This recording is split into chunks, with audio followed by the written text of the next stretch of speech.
Arrête tout ce que tu fais un moment. Ne règle pas le volume. Ne passe pas en avant. Ne te dis pas, j'écouterai plus tard. Parce que le plus tard est exactement l'endroit où la plupart des gens perdent tout. Ce que tu es sur le point d'entendre n'est pas de la motivation. Ce n'est pas du réconfort. Ce n'est pas du divertissement. C'est un avertissement. Et les avertissements ne viennent pas aux gens qui ont terminé. Ils viennent aux gens qui sont sur le point de choisir. Tu te tiens à un carrefour tranquille dans ta vie en ce moment. Pas de panneau, pas d'alarme, juste une subtile traction à l'intérieur de ta poitrine. Quelque chose ne va pas. Tu pries, mais cela semble précipité. Tu te souviens d'Allah, mais sans proximité. Tu entends des rappels, mais ils ne te secouent plus comme avant. Et tu continues à te dire, je suis encore une bonne personne. Je crois encore. J'ai encore du temps. Laisse-moi te poser une question directement. Et si ce sentiment que tu ignores était Allah essayant de t'arrêter avant que tu ne dérives trop loin?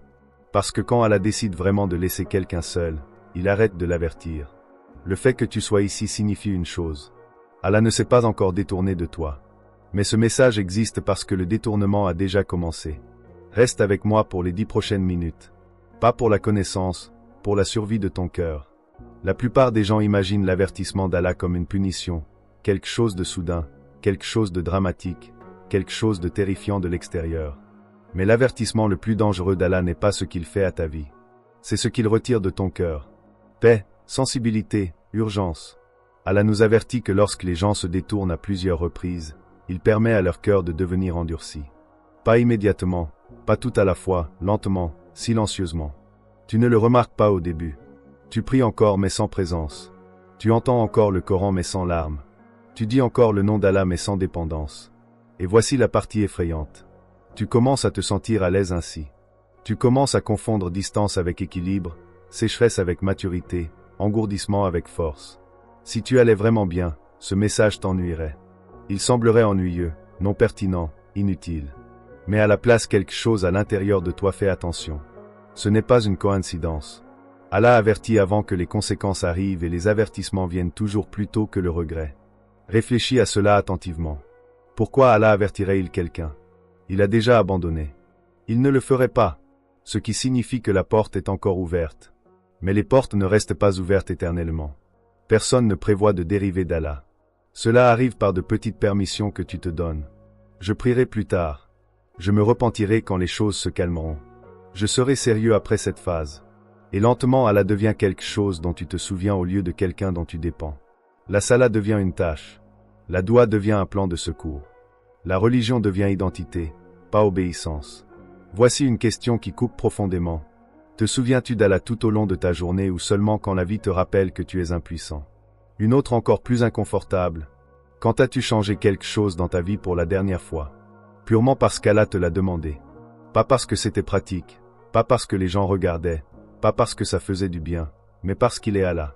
Le détournement ne commence pas par la désobéissance. Il commence par le retard. Le retard devient habitude. L'habitude devient négligence. La négligence devient distance et la distance semble inoffensive jusqu'au jour où tu essaies de revenir et ton cœur se sent lourd au lieu de soulager. C'est pourquoi Allah avertit tôt parce que le moment le plus dangereux n'est pas quand tu tombes. C'est quand tomber cesse de te déranger. Si cet avertissement te met mal à l'aise, bien. Le confort est ce qui éloigne les gens. L'inconfort est ce qui les ramène. Et ce qui vient ensuite est la vérité que la plupart des gens entendent trop tard. Reste avec moi. Il y a un endroit pire que la confusion, pire que le péché, pire que la chute. C'est l'endroit où le cœur ne réagit plus. Pas de rébellion, pas de déni. Silence. Une personne atteint un stade où les rappels ne font plus mal. Les avertissements ne secouent plus.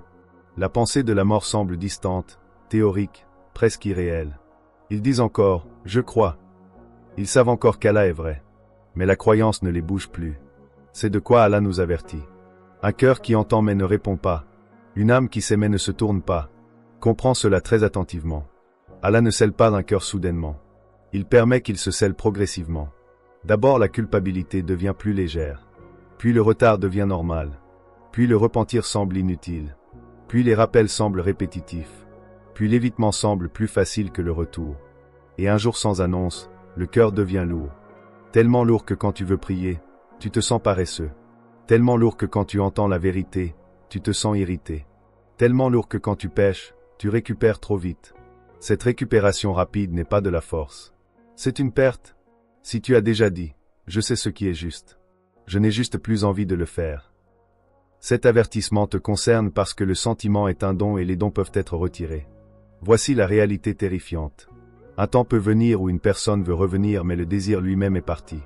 Pas parce qu'Allah la déteste mais parce qu'elle l'a ignoré trop longtemps. Et si la raison pour laquelle ce message semble lourd est parce que ton cœur se tient au bord de cet endroit, et si Allah t'avertit juste avant que l'engourdissement devienne permanent, reste avec cela parce que la partie suivante décide de tout. Maintenant écoute attentivement. Si ton cœur était déjà scellé, tu n'écouterais pas. Tu ne t'en soucierais pas.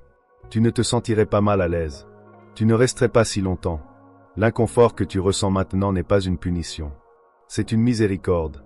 Allah n'avertit pas les cœurs qui sont morts. Il avertit les cœurs qui ont encore la vie en eux. Cette tension dans ta poitrine, ce sérieux soudain, ce besoin de pause et de réflexion.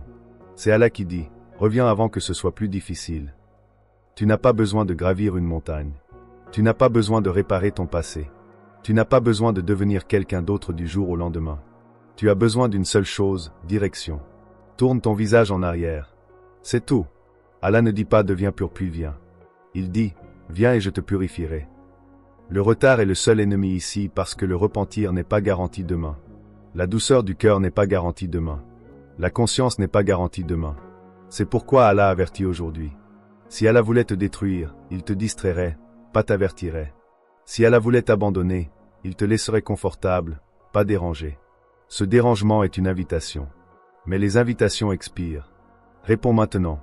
Pas avec des mots, pas avec des promesses, avec une décision.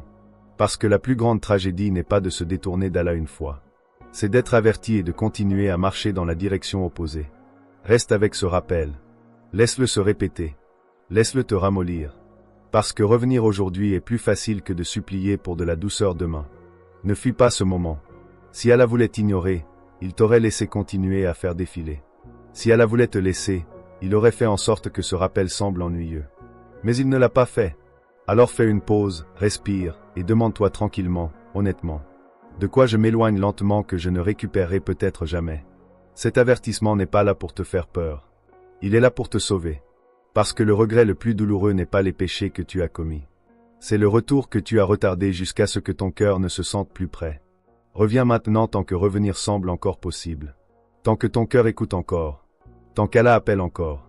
Reste. Réfléchis. Reviens. Avant que le silence ne remplace l'avertissement. Avant que la distance ne semble permanente. Avant que ceci ne devienne un rappel que tu aurais voulu prendre au sérieux.